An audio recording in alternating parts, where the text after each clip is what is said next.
Let's look at the overall investment climate in Mozambique. We're looking at GDP growth expected to hit around 8% in the medium term. We're looking at resources, agriculture, energy being very key focal points. This obviously is not only about private sector involvement, it's about having synergies between government and the private sector. Tell us about some of the opportunities that lie ahead. Yes, thank you very much indeed. It's true that really the case of Mozambique is one of the very, very important signal, particularly when we take the post-conflict country like Angola and Mozambique is growing very fast.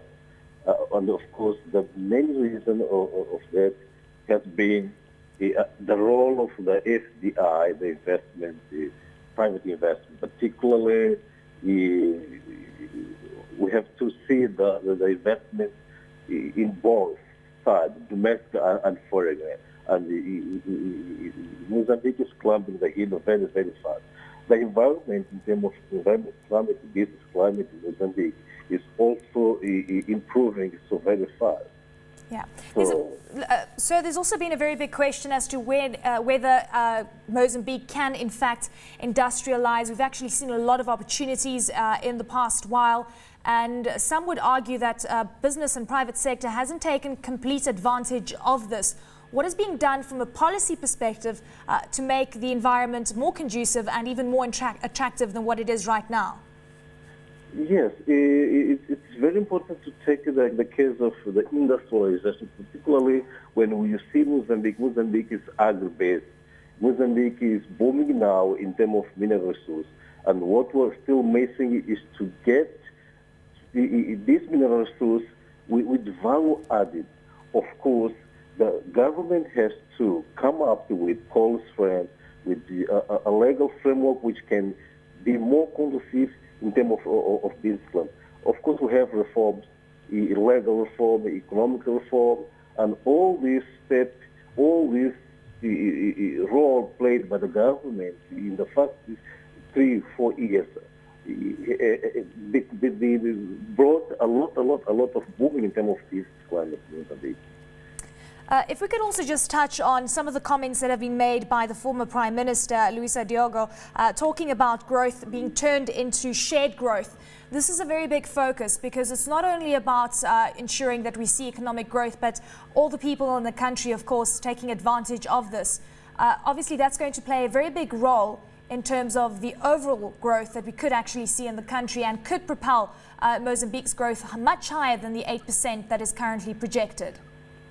Well. In fact, if we look at the gene and the spread in terms of wealth in Mozambique, we're still fighting this challenge.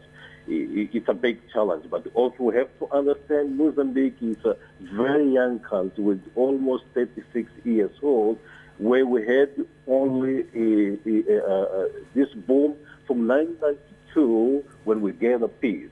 So we cannot just expect Mozambique with a wealth or gene. I mean, the wealth is well divided by all Mozambicans. So in fact, it's a big challenge.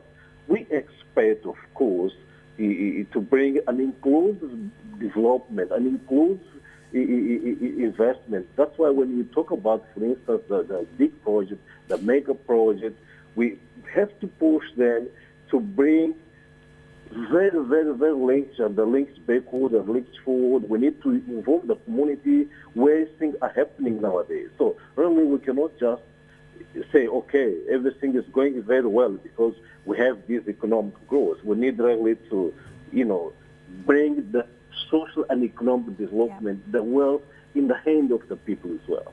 So in that sense, I of course, I understand it, when Lourenço and Giokos came up with this issue. Of course, this is a challenge. It's a challenge which the government has in mind. Let's also look at where Mozambique lies geographically. It's very strategically placed from a trade perspective. So give us an indication of a lot of the interest that you have seen. We know that Asia has been looking up and, of course, finding a lot of attractiveness when it comes to Mozambique. Well, Mozambique is blessed because, first of all, If you see Asia, Mozambique is in the middle anyway. It's just 20 days to go to Asia, 20 days to go to Europe. So the location, the geographic location, is really one of the comparative advantage. Of course, it brings us the competitive advantage. Also, if you see the location of Mozambique, compared with a land-linked, not landlocked, let's call them land-linked countries like Zimbabwe, Zambia, Malawi, and even part of South Africa, and we have to be land-linked. So in that sense, really, this is one of the competitive advantages.